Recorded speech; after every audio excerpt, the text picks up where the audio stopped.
결혼을 한다고 하면 서로 평생을 나무로 살던 남녀가 한 가족으로 묶여서 그들의 가족까지도 전부 하나가 되는 화합의 장 비슷한 거 아니겠어요?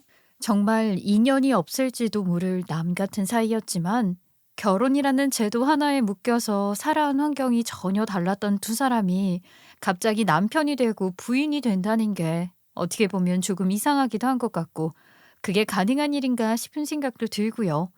사랑이라는 건 평생 유효한 게 아니라고 생각을 했기 때문에 저는 어릴 때부터 연애를 하거나 하면 상대방의 성격도 보고 직업도 보고 이것저것 많이 따지면서 연애를 했어요. 외적인 건 그다지 신경 쓰지 않았지만 이 사람이랑 가족이 되었을 때 정말 행복할 수 있을까? 고생 없이 결혼 생활을 유지할 수 있을까? 이런 부분을 더 많이 생각해 왔던 것 같아요. 그래서 제 결혼에는 절대적으로 실패가 없을 거라고 장담을 하기도 했었지요. 제가 결혼할 때, 아니, 결혼 준비하는 단계를 막 디뎠을 때, 양가가 모여서 화기애애한 분위기 속에서 상견례를 할 때에도 이런 일이 벌어질 것이라는 건 상상조차 하지 못했고, 저는 이런 이야기들이 전부 내 이야기는 아닌 줄 알고 있었어요. 저에게 직접적으로 부딪히게 될 이야기라는 걸 전혀 몰랐죠. 아니요. 사실은 어렴풋이 제가 생각했던 방향이랑은 어긋나고 있다는 걸 알고 있으면서도 모른 척하려고 애를 썼던 것일지도 모르겠어요. 다시 생각을 해보면 예비시댁에 인사를 드리러 갔을 때 제가 생각한 이상과 현실에는 괴리감이 있다는 것을 살짝 느끼고 그런 기미를 눈치챘던 적도 있었던 것 같아요. 하지만 저는 그 모든 것을 애써 무시하려고 했죠.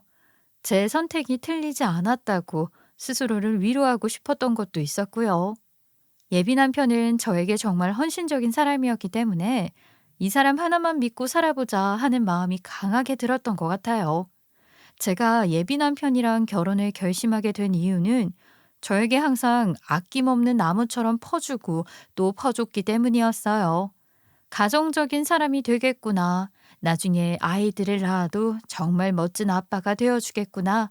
그렇게 착각을 하면서 첫 단추가 잘못 끼워져 있는 걸 느꼈지만 한두 번 무시를 하기 시작했던 것 같아요. 결과적으로 그 모든 것은 저에게 독이 되었고 상처와 아픔을 남기게 되었지만 말입니다. 예비 남편은 처음에 저에게 본인을 소개할 때도 대기업의 이름을 대면서 당당한 모습을 보여주었기에 저도 슬며시 호감이 생기기 시작했어요. 세상에 대기업 다니는 남자를 마다할 여자가 어디 있겠어요? 월급 잘 나오지, 연봉 높지, 어디 소개할 때 부끄럽지 않지. 속물이라고 생각하신다면 어쩔 수 없지만 대기업 다닌다고 하는데 혹하지 않을 사람이 얼마나 있겠어요. 복지도 좋고 별일만 없으면 평생 승진 기회만 노리면서 자리 보존하면 그만인데요. 거기다가 예비 남편이랑 데이트를 하다가 지나가는 말로 저거 예쁘다 하면 다음 데이트 때 저에게 꼭 선물을 해주는 사람이었어요. 하나하나 기억을 하고 있다가 제품에 안겨주는 사람인데 당연히 소소한 감동이 매일같이 있었지요. 자상하기도 하고 다정하기도 한 남자랑 당연히 결혼까지 생각하는 건 어쩔 수 없는 수순이라고 생각을 했어요. 저는 예비 남편과 결혼 생활을 머릿속에 그리며 그렇게 연애를 하다가 결혼에 대한 이야기를 나누게 되었죠. 그리고는 일사천리로 예비시댁에 인사를 드리러 갔어요. 예비시댁에 처음 인사를 드리러 간 날 이야기도 빼놓을 수가 없는데요. 제가 현관문을 들어서자마자 한박 웃음을 지어주시며 어서 오너라 할 거를 기대했던 것은 아니었지만 예비 시모라는 사람이 저를 셀쭉한 눈으로 머리부터 발끝까지 한번 쑥 훑어보시더라고요. 그러더니 저에게 핀잔을 주는 건 아닌데 약간 애매한 말투로 이야기를 하셨어요. 어머, 우리 아들처럼 꾸미기를 좋아하는 아가씨인가 보네. 머리부터 발끝까지 아주 액세서리들이 화려한 게, 아, 혹시 이런 건 전부 돈 주고 사는 거야? 아, 안녕하세요. 처음 뵙겠습니다. 지금 제가 하고 있는 것들 전부 이이가 데이트할 때마다 선물해 줬던 것들이에요. 얼마나 사람이 다정한지. 제가 지나가는 말로 예쁘다 하면 꼭 기억을 해줬다가 저에게 선물을 해주었거든요. 어머님께서 다정한 아들로 키워주신 덕분에 제가 덕을 봤어요. 감사합니다. 우리 아들이 사준 거구나. 그동안 벌어들인 돈들을 다 어디다 썼나 했더니만 지짝한테 쓰느라 바쁜 것이었구먼. 어쩐지 맨날 나한테는 돈 없다, 돈 없다 하더니만. 아이, 엄마, 왜 그런 이야기를 갑자기 꺼내고 그러세요? 좋은 날, 좋은 자리니까 우리 생산적인 대화를 합시다. 아버지, 저희 왔어요. 인사부터 드릴게요. 그래, 뭐 서로 좋다고 돈 쓰고 만나는 건데 남는 거라도 있어야 하지 않겠니? 백날 천날 쓰잘데기 없는 것들보다야 저렇게 물건으로 남는 게 낫지. 제가 무슨 말을 해야 할지 감이 잡히지가 않아서 어찌할 줄 몰라 하니까 예비 시어머니가 그제서야 웃으면서 저에게 말을 하시더라고요. 하지만 그 말뜻도 정확하게 저에게 무슨 소리가 하고 싶어서 꺼낸 말인지 모를 애매모호한 소리들이었어요. 제가 처음부터 마음에 들지 않는 건가 싶은 생각이 들면서 저도 어쨌든 예비 시어머니에게 점수를 조금 따야겠다는 생각이 들더라고요. 저 또한 입 밖으로 설탕 발린 말들을 꺼내놓기 시작했죠. 첫인상이라는 게 상당히 중요한 건데 결혼까지 하겠다고 인사를 와서는 기분 나쁜 티를 낼 수는 없는 노릇이잖아요. 아무래도 이이가 대기업에 다니고 있어서 그런 건지 씀씀이도 꽤 큰 것 같아요. 어머님께서 아들을 키우시느라 고생이 많으셨을 텐데 앞으로는 어머님 걱정 덜어드릴 수 있도록 제가 이 내조도 열심히 하고 어머님 아버님께 효도를 하는 그런 며느리가 되도록 노력을 해보겠습니다. 어? 우리 아들이 대기업에 다니고 있다고? 물론 거기도 대기업이라고 하긴 할 수 있지만 정말 우리 아들 직장을 대기업이라고 할 수 있나 싶은데. 시어머니가 아리송한 이야기를 하는데 옆을 슬쩍 보니까 예비 남편 표정이 또 살짝 이상하더라고요. 저는 무슨 영문인지 알 길이 없으니까 예비 남편의 옆구리를 슬쩍 찔렀죠. 그러니 그제서야 사실을 실토를 하는데 전 정말 까무러치는 줄 알았어요. 연애하는 기간 내내 저를 속여왔다는 사실이 정말로 어이가 없더라고요. 그게 말이야. 내가 다니고 있는 회사가 대기업에서 운영을 하고 있는 택배 회사야. 거기서 택배를 나르는 사람은 아니고 관리직으로 일을 하고 있어. 그 말을 듣는데 놀라지 않을 사람이 몇 명이나 되겠어요. 양복 입고 목에 명찰을 딱 차고 사무실에서 컴퓨터나 두드릴 줄 알았던 사람이 양복은커녕 현장에서 관리직 일을 하고 있다는데 문제는 현장 관리직이라는 게 아니라 대기업에 다니는 줄 알고 있었는데 대기업 이름이 붙어 있는 택배 회사에 다니고 있다는 게 너무나도 황당했죠. 전 순간 그 자리에서 얼어붙은 사람처럼 입을 떡 벌린 채 아무 말도 하지 못하고 굳어 있었어요. 머릿속으로는 재빠르게 계산기가 돌아갔죠. 일단 택배회사 직원과 대기업에 다니는 직원의 월급 차이가 어마어마하게 날 테니까요. 거기다가 현장 관리직이면 이미 그 나이에 올라갈 수 있는 자리까지는 다 올라간 거나 마찬가지일 텐데 더 이상의 승진도 기대하기 어려운 실정이잖아요. 똑소리 나는 사람 같았으면 그 자리에서 따지고 들었을 텐데 저는 인사까지 하러 왔는데 그 자리에서 나를 속인 거냐며 난리를 칠 자신이 없었어요. 제가 아무런 말도 하지 못하고 가만히 서 있기만 하자 예비 남편은 저에게 멋쩍은 듯한 표정을 지으면서 변명을 하더라고요. 아유, 내가 미리 말을 했어야 했는데 타이밍을 놓치는 바람에 말을 하지 못했어. 미안해. 근데 대기업에서 컴퓨터 두드리는 사람이나 나나 월급 차이는 그렇게 심하지 않을걸? 그 사람들이 버는 돈이랑 나랑 비슷비슷하던데. 내가 관리직이라서 돈을 많이 벌고 있기도 하고 또 여기가 대기업에서 운영을 하고 있기 때문에 같은 대기업이지 복지도 괜찮아. 저는 그 폭탄 발언을 들은 이후에 무슨 정신이 있었는지 모르겠어요. 밥을 코로 먹는지 입으로 먹는지도 모르는 채로 머릿속에는 계속해서 택배회사만 맴맴맴돌았지요. 그 자리에서 대충 집안이 어떤지, 뭘 하고 있는지, 어떻게 자라왔는지에 대한 질문을 받았던 것 같은데 제가 제정신으로 대답을 했는지도 모르겠고요. 제가 너무나도 멍하니 있으니까 예비 남편도 더 이상 자리를 이어가면 안 되겠다는 생각이 들었는지 대충 인사만 하고 가자며 결혼 이야기는 양가가 모여서 상견례를 하는 자리에서 더 많이 나누자고 하고 자리를 나오게 되었어요. 제가 정신적인 충격을 받아서 뭘 못하고 있자 예비 남편은 집까지 데려다 주겠다고 하길래 차에 타서 그제야 정신이 조금 들어 이야기를 나누기 시작했어요. 처음부터 나를 속일 작정으로 대기업에 다니고 있다고 말을 한 것이었어? 아니, 우리가 연애를 한 기간이 있는데 나중이라도 솔직하게 말을 해줬어야지. 내가 이 자리에서 대기업에 관한 이야기를 꺼내지 않았더라면 끝까지 나를 속일 작정이었던 거야? 결혼을 해서도? 아니야, 솔직하게 말을 하려고 했었어. 처음에는 당신이 너무 마음에 들어서 택배 회사에 다닌다고 하면 연락할 기회조차 없을까 봐 나도 모르게 그렇게 말한 거였고. 아무리 그래도 시간이 흐른 다음에는 솔직하게 말을 해줬어야지. 아니, 어떻게 끝까지 대기업에 다닌다고 하다가 인사를 드리러 와서야 그게 아니라고 진실을 말할 수가 있냐고. 내가 잘못했다고, 아니, 미안하다고 말을 하잖아. 사과를 받아줄 생각은 없어? 당신 그렇게 안 봤는데 혹시 나 대기업 다니는 것만 보고 결혼을 결심한 거야? 그렇게 속물이었어? 내 회사 이름만 보고 여태까지 나를 만났던 거냐고. 지금 누가 누구한테 화를 내고 그래? 당연히 그런 건 아니지. 근데 생각을 해봐. 우리가 부부로 살기로 했는데 택배 회사에 다니고 있는 거랑 대기업에 다니고 있는 거랑은 상황이 당연히 다르니까 나를 속인 게 황당해서 하는 말이지. 택배 회사? 돈 많이 번다고 해도 대기업만큼 승진 기회도 없고 연봉 인상은 더더욱 없는 거잖아. 난 그래도 월급이라도 꼬박꼬박 받고 있지. 당신은 동네에서 피아노 학원 운영하고 있으면서 뭐가 그렇게 잘나서 대기업 따지고 있는 거야?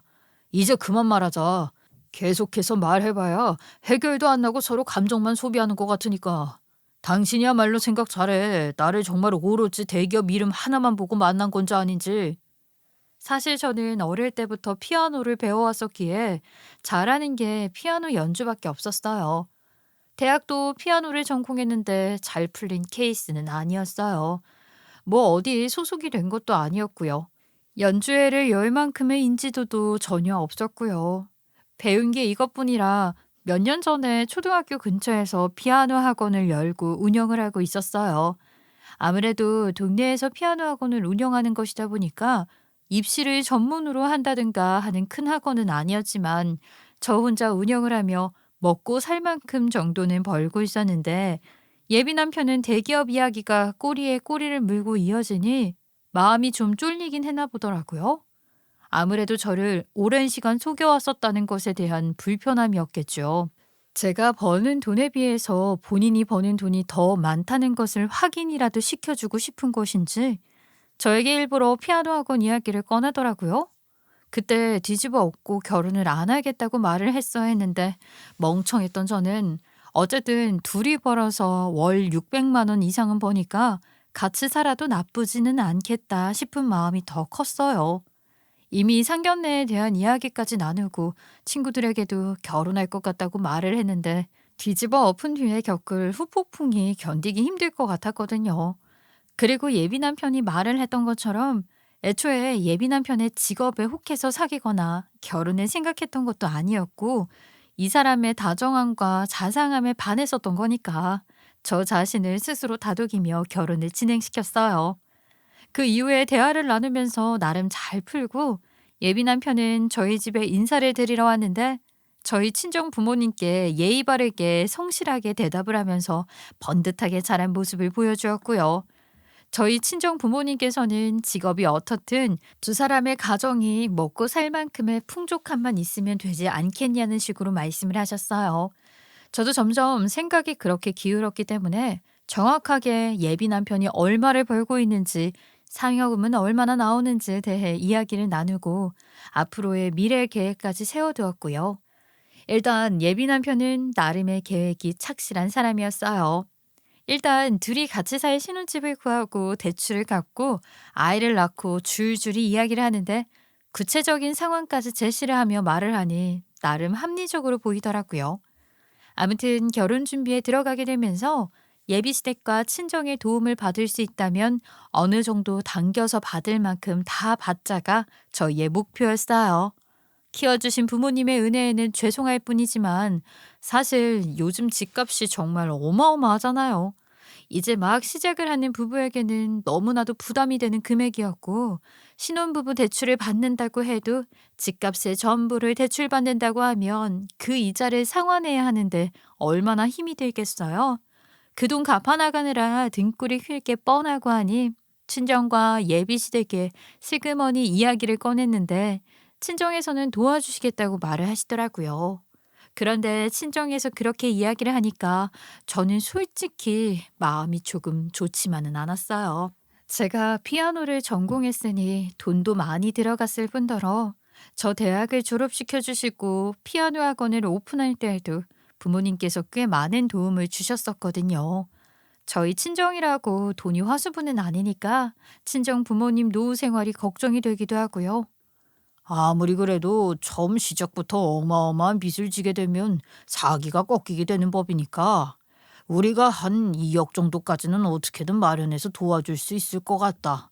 우리 딸이 시집을 간다고 하는데 그 정도는 보태줘야지.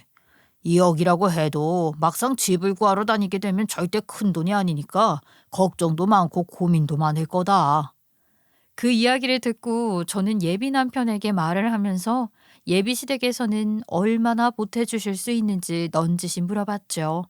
그러니까 예비 남편이 예비 시부모님과 이야기를 해보겠다고 하더라고요. 그래서 저는 일단 기다렸는데 이야기를 해보겠다는 사람이 또 감감무소식이더라고요.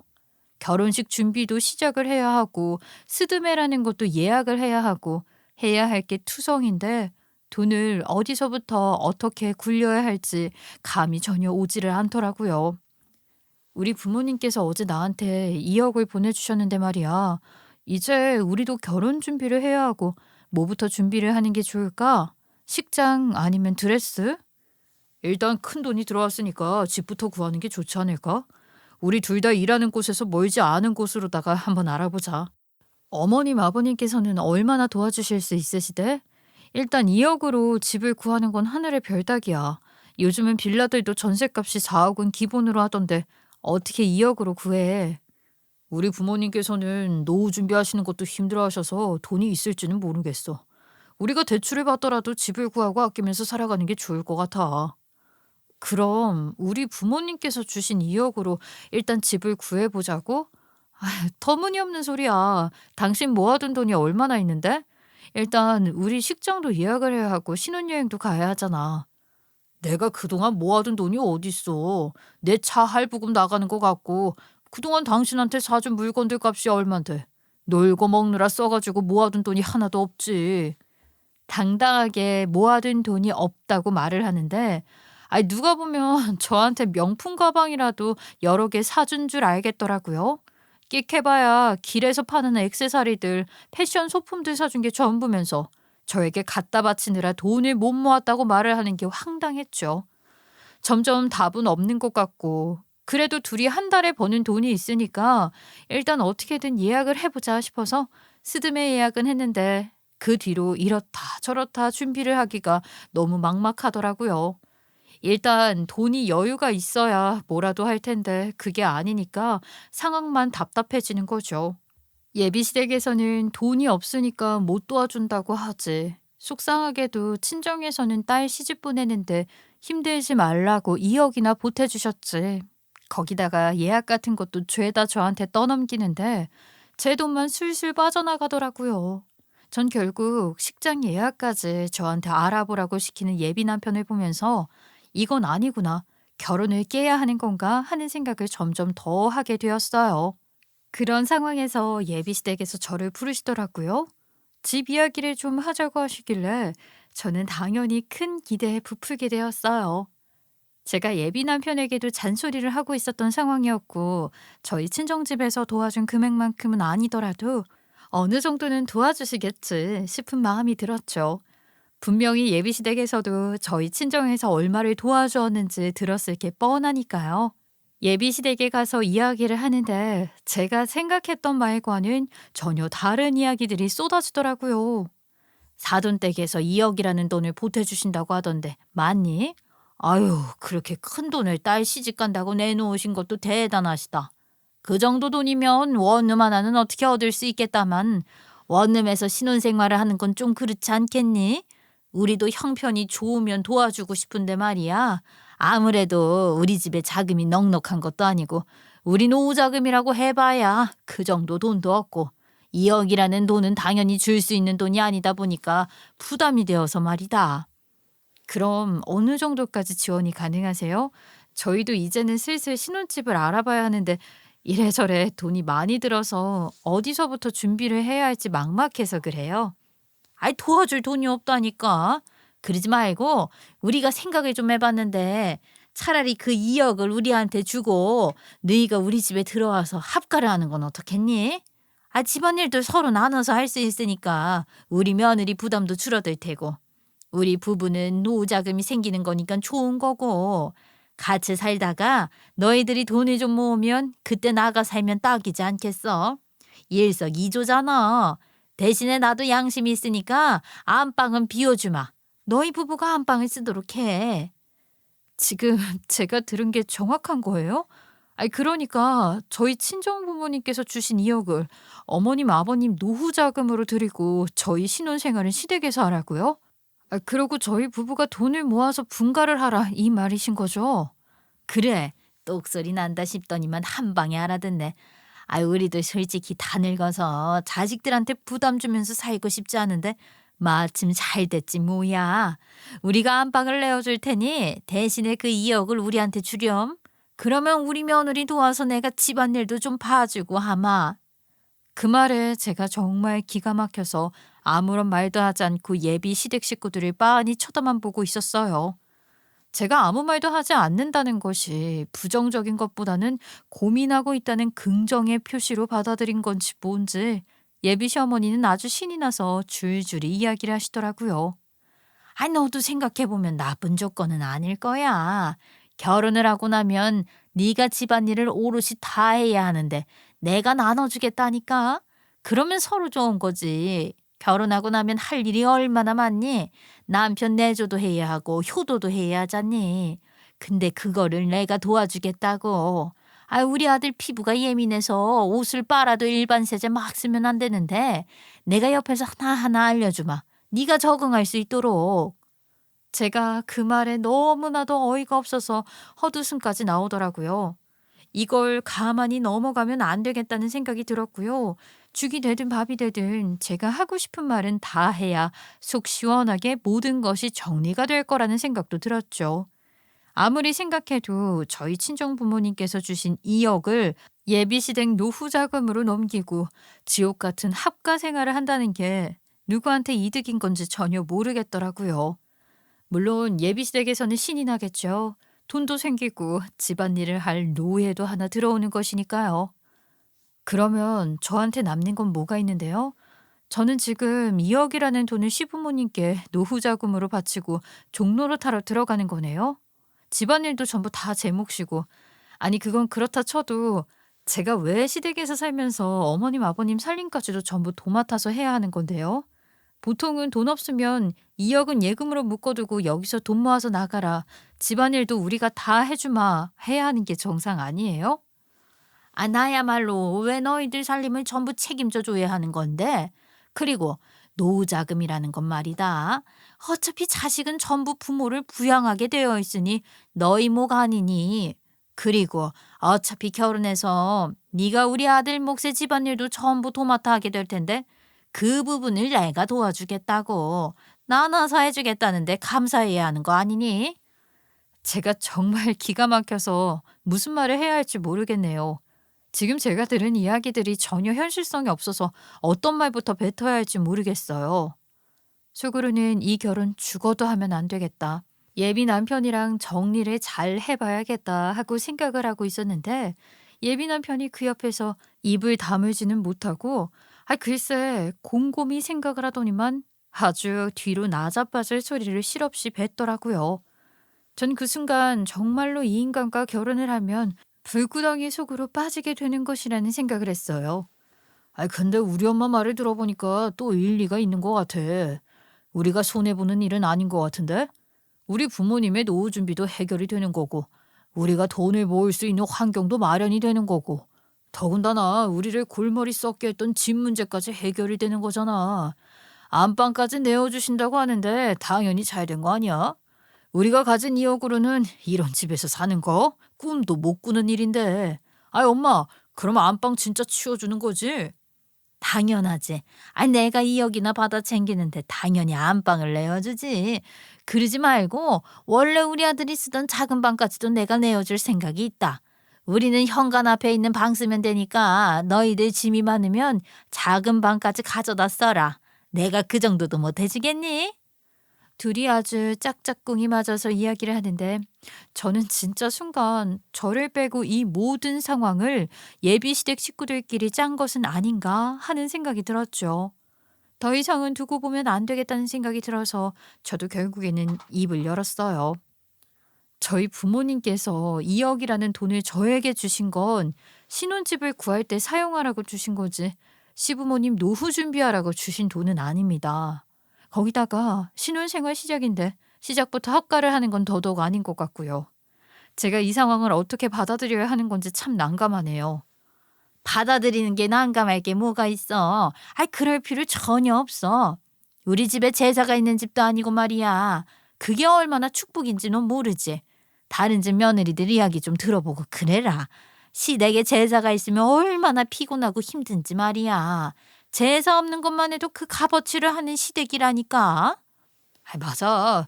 우리 엄마가 나 어릴 때 제사 지내기 힘들다고 다 없애버렸어. 진짜 당신은 축복받은 거야. 또 우리 부모님 성격이 시원시원하시니까 같이 살면서 불편할 것도 없을 거고. 당신은 당신이 살던 집이고 당신 가족이니까 당연히 편하겠지. 하지만 며느리 입장인 내 생각은 왜 안 해보는 건데? 나는 당연히 불편하지 않겠어? 그리고 애초에 우리 부모님께서 2억이라는 돈을 주신 건 집을 구하라고 주신 거지 다른 데 쓰라고 주신 게 아니라니까? 예전에는 말이다. 결혼해서 합가하는 일이 뭐가 대수였겠니? 시할머니, 시할아버지까지 모시고 살던 시절이 아닌 것에 감사해야지. 대가족이라는 말도 몰라? 다 같이 모여 살면서 정도 나누고 삶도 나누고 하면서 살아온 시절들이 있는데 우리랑 같이 사는 게 뭐가 불편하고 어렵다고. 저는 이런 식으로 제 신혼생활을 할 거란 생각을 해본 적도 없고요. 이렇게 살고 싶은 마음은 더더욱 없어요. 그러니까 그냥 저 이 결혼 안 하겠습니다. 뭐라고? 고작 시댁에 들어와서 학가를 하라고 했다고 지금 결혼을 못 하겠다는 소리가 나와? 얘 아주 배가 불렀구만. 배가 불렀어. 그 2억을 우리 노후자금으로 주는 게 그렇게 아까워서야 되겠니? 우리가 많은 걸 바라는 것도 아니고 있는 돈 우리 주고 서로 돕고 살자고 말을 하는 건데 이깟 거에 결혼을 못 하겠다고 강짜를 부려? 제가 화도 안 내고 가만히 차분하게 이야기를 하니까 제 말이 우습게 들리시나 봐요. 저는 이런 거지 근성을 본 적이 없어요. 어떻게 아들을 결혼시키는데 비용 한 푼 들일 생각도 하지 않고 제가 가진 돈까지 강탈할 생각을 하세요? 어머님이나 다른 집 시어머니 이야기를 들어보셔야 할 것 같네요. 뭐가 어쩌고 어째? 거지 근성? 야, 너 지금 말 다 했어? 내가 집안일도 도와주겠다고 하고 안방까지 내어주겠다고 하는데 감사하다고 말은 못할 망정 거지 근성이라고 말을 해? 합가해서 종로를 타면서 살 바엔 차라리 지하 단칸방을 얻어나가는 게 낫죠. 말이 되는 소리를 하셔야지. 사람이 염치가 없어도 신혼집 구하라고 친정에서 주신 돈을 노후자금으로 내놔라 하는 시댁이 어딨어요? 저는 결혼 안 하겠다고요. 예전에는 여자가 결혼을 하면 당연히 시댁에 들어와 사는 게 일반화되어 있었다. 아들 부부네가 돈을 벌어서 시부모님 부양하는 것도 당연한 것이었고 그게 남들 다 아는 일이었는데 너는 무슨 유난을 그렇게 떨어. 2억이면 싸게 먹히는 거지? 우리 나이가 얼마나 되었다고. 그건 어머님 말씀대로 예전 세대죠. 요즘은 결혼 중간에 합가 이야기만 나와도 이혼하는 세상이에요. 도대체 호랑이 담배 피우던 시절 이야기를 하세요? 저는 못해요. 너는 부모한테 뭘 배운 거야 도대체? 이런 거는 학창 시절의 도덕 교과서에도 나오는 기본 소양 아니냐? 당연히 자식이 부모를 부양해야지. 어디서 모른 척을 해? 저는 이 결혼 죽어도 못 하겠습니다. 저희 부모님 가슴에 대못을 박을 수도 없고요. 결혼했다가 이혼을 하느니 애초에 시작을 안 하는 게 낫죠. 전 가보겠습니다. 그렇게 말을 하고 벌떡 자리에서 일어나 예비 시댁을 나오려는데 예비 남편이 서둘러서 저를 따라 나오더라고요. 저는 적어도 잘못했다, 미안하다 소리가 먼저 나올 거라고 생각을 했는데, 이 인간이 그동안 가면을 뒤집어 쓰고 있었던 건지 뻔뻔한 본색을 드러내더라고요. 어떻게 우리 부모님 앞에서 결혼을 안 하겠다고 말을 할 수가 있어? 우리 부모님 말씀 틀리고 하나 없는데 왜 말을 못 알아듣고 혼자 흥분을 해서 그래? 나한테 직업도 속인 마당에 뭘 더 속이려고 이런 짓을 꾸미는 거야? 왜 우리 집에서 집 사는데 보태라고 주신 돈을 너네 부모님 노후자금으로 써야 하는 건지 모르겠네? 거기다가 시댁과 학가? 내가 미쳤네. 신혼부터 지옥으로 들어갈 일 있어? 세상에 엄마 같은 시어머니, 딸 같은 며느리는 없는 법이랬어. 그건 네가 아직 우리 가족을 못 겪어봤으니까 하는 소리지. 우리 부모님은 절대로 그런 분들이 아니시라니까. 살면서 어려운 일 하나도 없을 거야. 아예 아직 살아본 것도 아닌데 왜 그렇게 단정을 짓고 말해? 그러지 말고 일단 시작부터 해보자니까. 그러면 당신도 마음이 달라질 거야. 시작조차 하기 싫다니까 왜 자꾸 말귀를 못 알아듣고 그러냐고. 진짜 개소리 좀 그만해라. 당신이랑 결혼은 죽어도 아닌 것 같으니까 우리 결혼 이야기는 없었던 걸로 해. 나는 그냥 이렇게 파혼하는 걸로 알고 있을 테니까 당신은 당신 입맛에 맞는 좋은 사람 만나서 결혼하던가 해. 나는 죽어도 2억이라는 돈 내놓고 합가 못하겠으니까. 진짜 말이 안 통한다, 안 통해. 시작조차 안 해보고 이렇게 발부터 빼는 사람일 줄 몰랐다.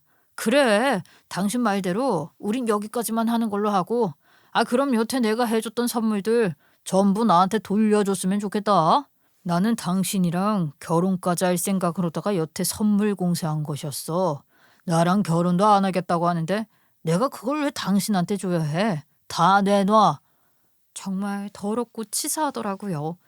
막말로 지가 저한테 샤넬백이라도 해줬으면 제가 말을 안 하겠죠. 맨날 사준 거라고는 머리핀에 옷, 귀걸이 이런 게 전부였으면서 누가 보면 땅이라도 하나 사준 줄 알겠더라고요. 지 딴에는 제가 그러면 매달릴 줄 알았나 본데 이렇게 된 마당에 제가 왜 매달려야 하겠어요? 결혼 안 하겠다고 마음을 단단히 먹는데요. 그래, 알았어. 내가 그럼 택배로 다 보내줄 테니까 받아. 송장 찍어서 보내줄게. 그걸로 우리 관계는 완벽하게 끝내는 걸로 하자. 그걸 다 보내주겠다고? 잠깐만. 우리 이미 결혼한다고 주변에 다 말해놨는데 꼭 파혼까지 해야겠냐? 일단 우리가 돈부터 모아서 해결을 하면 되잖아. 처음부터 다시 차근차근 이야기를 나눠보자고. 우리 부모님께 마음에 안 드는 점이 있다면 그건 내가 말을 해서 고칠 수 있도록 할게. 어? 아니, 이제 와서 그렇게 말을 해봐야 내 마음은 이미 돌아섰어. 애초에 대기업 다니는 것도 거짓말이었고 노후 자금은 생각하고 싶지도 않은 일이야. 그냥 결혼하지 말자. 다 지난 대기업 이야기는 왜 다시 꺼내오는데. 와, 나는 당신이 그렇게 속물인 줄 몰랐다. 그리고 그 노후 자금 하나 없이 늙어가는 우리 부모님이 불쌍하지도 않아? 그게 내가 알아야 할 일인 거야? 당신 부모님이 노후 자금 마련 못한 걸 가지고 내가 왜 불쌍하게 여겨가지고 돈까지 쥐어드려야 하는 거냐고. 진짜 황당하고 이해가 안 되네. 저는 그 말을 끝으로 붙잡는 예비 남편을 뿌리치고는 집으로 돌아왔고 저희 집에 돌아와서도 파혼을 하겠다고 말을 하고서는 그간 있었던 일들을 쭉 설명했어요. 저희 부모님이 속이 상하실까 봐 혼자서 해결을 하려고 했는데 이제는 도움이 조금 필요할 것 같더라고요. 시작부터 합가를 하자고 하더라. 친정에서 준 2억을 노후 자금으로 쓰겠다고 하더라. 이야기를 전부 털어놓으니까 부모님께서도 황당해 하시더라고요. 너무 황당하니까 저희 부모님께서 저에게 몇 번이나 똑같은 소리를 되묻고 어떻게 그런 생각을 할 수 있냐면서 어이없어 하시더라고요. 제가 분명히 파혼을 하겠다고 결정도 내리고 예비 남편에게도 알아듣게 강력하게 말을 했다고 생각을 했는데 이 모자란 인간은 글쎄 제가 그냥 합가하기 싫어서 버티는 거라고 생각을 했나 보더라고요. 전 정말 그 머릿속을 한번 들여다보고 싶었어요. 제가 결혼 안 하겠다고 강력하게 말을 했는데도 지 멋대로 생각을 할 수 있는지 이런 사람인 걸 왜 몰랐는지 참. 그래, 내가 당신 말 듣고 곰곰이 생각을 해보니까 당신 말에도 일리가 있어. 우리 신혼집 그냥 구하자. 대신 대출을 받을 수 있는 대로 전부 받고 처가에서 주신 2억 중에 1억 정도는 우리 부모님 노후 자금으로 드리자. 아이, 그 정도면 서로 좋은 거지. 그러니까 우리 결혼 예정대로 진행하자. 진짜 황당한 소리 하고 있네. 나 당신이랑 결혼 안 한다니까? 내가 하는 말은 도대체 뭘로 들은 거야? 이런 거 저런 거 다 안 따지고 그냥 결혼 안 하겠다고 안 한다고? 왜 이렇게 고집을 부리고 그래? 내가 우리 부모님이랑 이야기해서 겨우겨우 설득해서 왔는데 내가 조율하느라 얼마나 힘들었는데 자꾸 결혼을 안 하겠다는 말만 하는 거냐고. 그러면 우리 부모님은 노후 자금이 갑자기 사라지는 건데 어떻게 살아? 아이, 우리 부모님 생각을 좀 하라고. 내가 왜 너네 부모님 노후를 책임지냐고 이 양반아. 내가 준다고 했어? 나는 준다고 말도 안 했는데 왜 니네들끼리 노후 자금 타령을 내 앞에서 하냐고. 아우, 나 진짜 속이 뒤집어져서 미치겠네. 난 싫다고. 너랑 죽어도 결혼 안 한다니까? 결혼 이야기 꺼내지도 말라고. 그렇게 소리를 지르는데도 꿈쩍없는 이 인간을 보면서 저는 말로 해서는 안 되겠다 싶은 생각이 들었죠. 옛말에 눈에는 눈, 이에는 이라는 말이 있잖아요. 그렇게 해야겠다 결심을 했어요. 저는 일단 그동안 제가 받았던 옷부터 시작해서 귀걸이, 목도리, 각종 물건들을 전부 다 택배 상자에 포장을 했어요. 그 포장을 하면서도 어이가 없는 게 생각보다 받은 물건들이 너무너무 하찮고 몇 개 안 되더라고요. 이깟거리 주고 그렇게까지 생색을 냈다는 게 참 어이가 없었죠.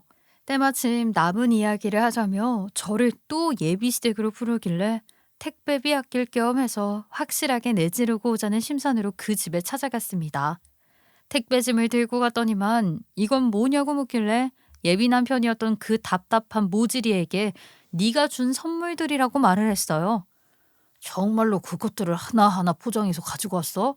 당신도 진짜 대단하다.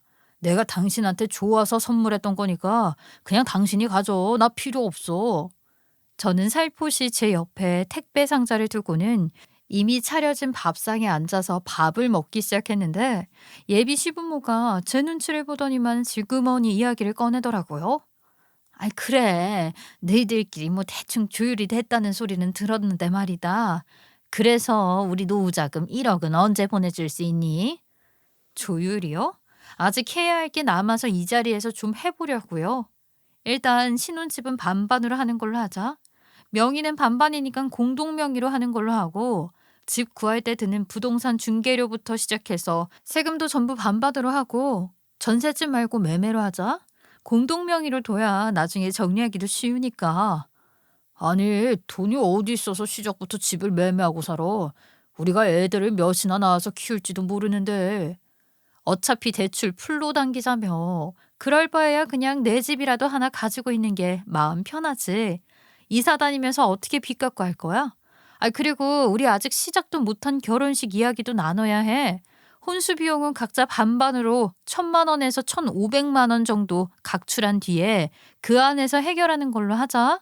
나는 주방 가전, 청소 가전은 확실하게 사고 싶어. 그리고 예단이나 예물 같은 허례허식 우리 가족들은 필요 없으니까 하지 말고. 뭐라고? 아니, 그동안 우리는 받은 게 있는데 예단은 당연히 해야 하는 거 아니겠니? 친척들 집에 이불이라도 한 채씩 돌려야 하는데. 그건 돈 있으면 알아서 하세요. 제가 해드릴 건 아니고요. 그리고 나는 결혼 반지? 그런 거 어차피 잘 끼고 다니지도 않고 불편하니까 없어도 돼. 하고 싶으면 당신이 돈 주고 내 것까지 사오면 내가 끼고는 다닐게. 하지만 내 돈 주고 굳이 결혼 반지 맞추고 싶지 않으니까 패스하고. 그때부터 제가 하는 말을 예비 남편이 입 다물고 듣기 시작하더라고요. 제가 하는 말이 얼토당토하지 않다고 느끼고 있으니 자연스레 입을 다문 거겠죠? 저는 할 말 다 했어요. 결혼식도 굳이 나는 혼인신고만 해도 되니까 스드메 취소하자. 결혼식 하고 싶으면 식장 비용도 네가 내. 스드메는 반반 해줄게. 아, 그리고 신혼여행도 안 가면 그만이지만 가고 싶으면 반 내줄게. 생활비는 각자 100만 원씩 각출해서 공동비용 통장 만들어서 쓰자. 듣자 듣자 하니까 조금 황당한데. 아, 지금 당신이 하자고 하는 게 결혼 생활인 거 맞아? 이거는 결혼 생활이 아니라 결혼 계약을 하자는 것 같은 느낌인데. 시댁에서 합가해서 생활하는 것보다 훨씬 결혼 생활 같을 텐데. 그리고 내 말 안 끝났어. 끝까지 듣고 이야기했으면 좋겠네. 그리고 육아 문제 말인데 아이에 대한 책임은 반반이지만 나만 임신하고 출산하고 고생하니까 이건 전부 최저시급 계산해서 줘. 임신도 노동이니까 주휴수당 빼먹지 말고. 아, 임신을 하는데 시급을 계산해서 달라고? 아니, 이게 말이 되는 소리야? 임신이라는 건 여자가 하는 거니까 당연한 거지. 아, 어떻게 돈을 달라고 해? 하지만 고통은 나 혼자 받잖아. 임신이고 출산이고 내가 고통받으면서 하는 거니까 조리원 비용, 출산 비용은 네가 알아서 지불하는 걸로 하고 육아는 아이 낳자마자 도우미 쓸 거야. 나 피아노 학원 운영해야 돼. 그러니까 도우미 비용은 반반으로 하자. 그게 싫으면 네가 애 봐. 대신에 내가 입주 도우미 비용 반을 너한테 지불할게. 하지만 생활비 100만 원은 매달 내야 해. 아유, 우리가 부자도 아니고 무슨 도우미를 쓴다고 말을 해. 그리고 조리원도 너 좋다고 가는 거면서. 내 말 아직 안 끝났다고. 가사 분담도 마찬가지야. 평소에 로봇 청소기 돌리면 되고 빨래랑 다른 청소들이나 저녁 차리는 건 도우미를 쓰자. 그 비용은 역시 반반이야. 아침은 각자 알아서 먹어. 난 아침 안 먹어. 도우미 비용 반반 내는 게 아까우면 결혼하기 전에 신부 수업 받고 나한테 살림 능력 검사 받은 뒤에 전업주부 해. 그러면 도우미 비용 반은 너한테 줄게. 대신에 너도 생활비는 똑같이 100만 원 내야 해. 반반 결혼이니까. 야, 이게 무슨 소리야 전부. 육아부터 다시 이야기해. 아이를 낳는데 돈을 달라고? 내 애기 전에 네 애잖아. 그리고 도우미를 왜 써? 어린이집 공짜인데 산후조리 비용은 내가 왜 내야 하는지 모르겠네. 출산 비용은 내가 낼게. 제발 아직 말 안 끝났으니까 좀 조용히 좀 해줄래? 어린이집은 지금 대기에도 못 들어가는 게 현실이고 집안 경조사는 각자 알아서 챙기고 안부도 각자 알아서 물어봐. 서로 양가 집안 재산에 눈독 들이지 않고 터치도 안 하겠다고 각서 쓰고 생활비 200만 원에서 돈 남으면 그건 우리 아이 통장 만들어서 거기로 옮기자. 세상에, 이렇게 결혼을 하는 사람이 어디 있어? 이게 무슨 결혼이냐고. 계약 관계인 거 아니야? 이건 내가 생각한 결혼 생활이고 그럼 당신이 생각한 결혼 생활이 도대체 뭔데? 한번 말해봐. 아이, 그냥 뭐 우리 부모님이랑 합가해서 안방 얻어서 쓰고 집 얻을 비용 받은 걸로 우리 부모님 노후자금 떡하니 드리면서 효도하고 우리 엄마랑 너랑 같이 밥 차리고 청소하면서 고부관계 튼튼하게 쌓고. 아니, 나는 나가서 돈 벌어오는 걸로 우리 가족 생활비 쓰고 그런 거 생각했지. 그렇게 해서 언제 돈 벌어서 이사를 나갈 건데 합가해서 사는 이유가 돈 모아서 분가하기 위해서라며 생활비까지 우리 돈으로 하면 분가를 언제 할 건데?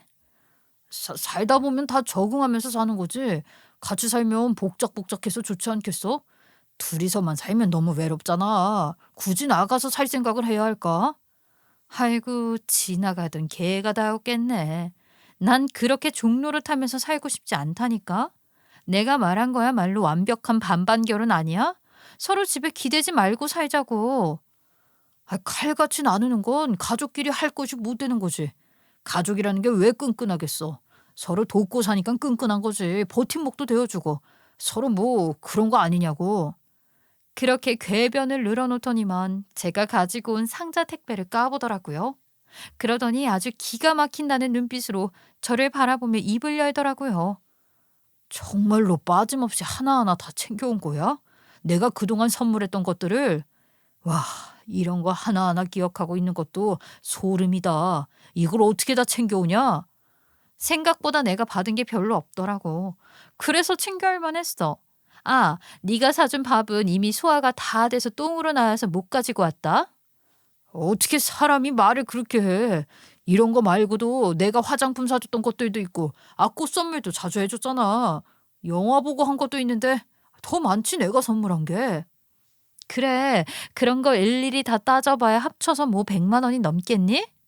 그 말에 지도 쪽팔리고 구차했었는지 입을 다물더라고요. 저는 택배 상자를 들고 그놈 머리 위에 우르르 쏟아부어주고는 마지막 남은 귀걸이까지 떨어지라고 탈탈 머리 위에 털어주었어요. 이 물건들에다가 플러스 100만 원 더 써줘서 고맙다 아주. 그동안 아주 잘 썼고 잘 먹었고 잘 받았어. 땡큐. 이 선물 값들까지 전부 포함해봐야 300만 원 안 될 것 같은데. 2년이라는 시간 동안 연애하면서 나한테 쓴 너의 마음이 내 한 달 수입도 안 되는 돈이었다는 걸 평생 기억하면서 살아볼게. 그러니까 우리는 여기까지만 하고 너는 혼자서도 부모님 부양하며 행복하게 잘 살길 바랄게. 이거는 내 진심이니까 오래오래 결혼 시장에 나오지 말고 니네 부모님 잘 모시면서 살아. 그렇게 말하면서 웃어주었더니만 제 말에 뭐라고 반박도 하나 못하고 있던 예비 시부모며 예비 남편이며 전부 벙찐 얼굴을 하더라고요. 저는 일어나서 미련도 없이 현관문 밖으로 나가려고 하는데 현관문 앞에 제가 예전에 사준 명품 구두가 떡하니 보이더라고요. 제가 그 구두를 챙겼죠. 그 구두가 명품도 명품이고 한정판이라고 엄청나게 가지고 싶다고 노래를 불러서 제가 처음이자 마지막으로 큰 마음 먹고 사줬었던 구두였었어요.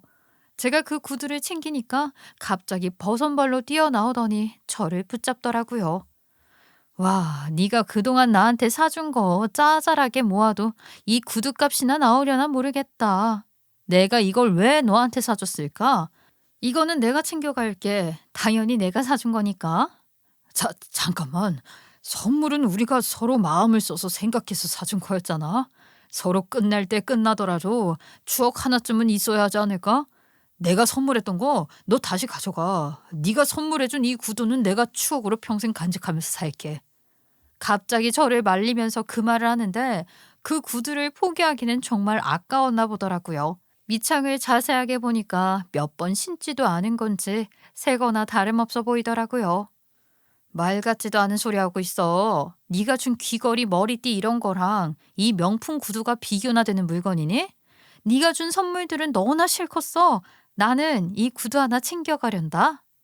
마지막까지 가운데 손가락으로 욕을 날려주고는 구두를 챙겨서 나왔어요. 저는 집으로 돌아오자마자 바로 중고거래 사이트에 구두를 올려버렸고 예비 남편은 저에게 계속해서 전화를 했지만 저는 바로 차단을 걸어버렸어요. 며칠 뒤에 피아노 학원 앞까지 찾아와서는 서성거리는 걸 보고 바로 경찰에 신고도 때려버렸고요. 지도 쪽팔린 건지 뭔지 그 뒤로는 안 나타나더라고요. 이렇게 파혼을 하게 되어서 차라리 다행이지요 뭐. 그 지옥 같은 구덩이 속으로 제가 왜 제 발로 걸어 들어가겠어요? 제발 결혼 시장에 다시 나올 그놈에게 당하는 사람이 없길 바랄 뿐입니다. 제 파혼 복수가 생각보다 엄청나게 속 시원하지는 않으시겠지만 저는 나름 말로 그 인간들을 조사버려서 속은 좀 개운합니다. 여러분들은 결혼 준비하실 때 저 같은 실수하지 마시고 신중하게 좋은 사람 만나시길 바라겠습니다. 저의 소소한 이야기 들어주셔서 감사합니다.